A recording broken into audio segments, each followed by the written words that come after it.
Parliament స్థానానికి సంబంధించి కడప లోక్సభ స్థానంలో టీడీపీ నుంచి ఆదినారాయణ రెడ్డి పోటీ చేశారు. ఇక వైసీపీ నుంచి అవినాష్ రెడ్డి సిట్టింగ్ ఎంపీ ఉన్నారు. రైట్, వీరిద్దరికి సానుకూల అంశాలు ఏమున్నాయి, టీడీపీ గెలుపుపై ఆశలు పెట్టుకోవడానికి కారణం ఏంటి, అలాగే అవినాష్ రెడ్డి లేకపోతే వైసీపీ ఈ స్థానం పైన ఆశలు పెట్టుకోవడానికి కారణం ఏంటి, ఒకసారి చూద్దాం. ముందుగా టీడీపీకి సంబంధించినటువంటి అంచనాలు ఏ రకంగా ఉన్నాయి. జమ్మల మడుగు పూర్తిగా అనుకూలంగా ఉండటం తమకు కలిసి వస్తుందని ఆ పార్టీ భావిస్తోంది. కమలాపురం, మైదుకూరు, ప్రొద్దుటూరులో అనుకూల ఓటింగ్ జరిగిందనేటటువంటి ఆలోచనలో ఆ పార్టీ ఉంది. ఇక మహిళా ఓట్లు కూడా కలిసి వస్తాయనేటటువంటి ధీమాతో ఉంది.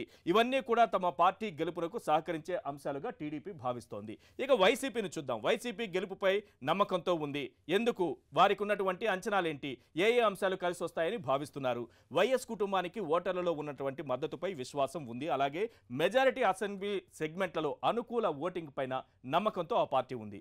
ఇక రెడ్డి, ఎస్సీ, ఎస్టీ, బీసీ, మైనారిటీల ఓట్లపై కూడా ధీమాతో ఆ పార్టీ ఉంది. ఇది కడప లోక్సభ స్థానానికి సంబంధించి అటు టీడీపీ, వైసీపీకి ఉన్నటువంటి అంచనాలు.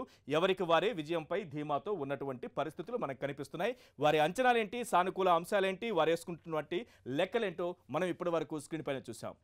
గెలిచే ఎంపీ సీట్లపై ప్రధాన పార్టీలు అంచనాలు వేస్తున్నాయి. పార్టీల అంచనాల ప్రకారం ఎవరికి వచ్చే ఎంపీ సీట్లు ఎన్ని, ఎంపీ సీట్లకు ఎందుకింత ప్రాధాన్యం ఏర్పడింది, పార్టీల అంచనాలేంటి, లెక్కలేంటి మనం చూస్తున్నాం. ఇది ఎగ్జిట్ పోల్ సర్వే కాదు, కేవలం పార్టీల అంచనాలు మాత్రమే.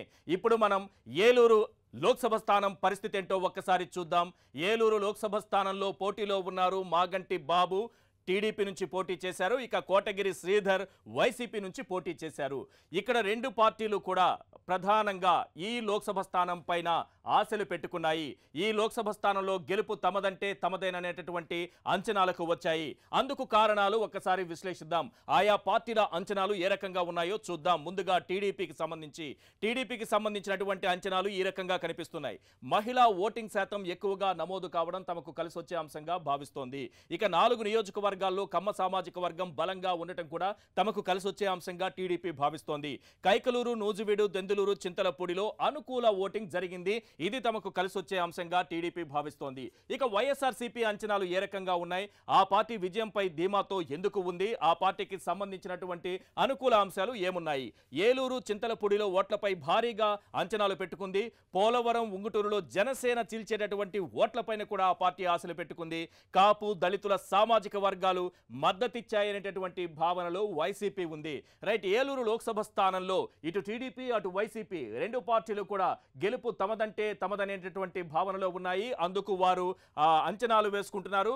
కొన్ని సానుకూల అంశాలు ఏమున్నాయో చూసుకుంటున్నారు, అలాగే లెక్కలు వేసుకుంటున్నారు. ఏలూరు లోక్సభ స్థానంలో పరిస్థితిని మనం చూసాం.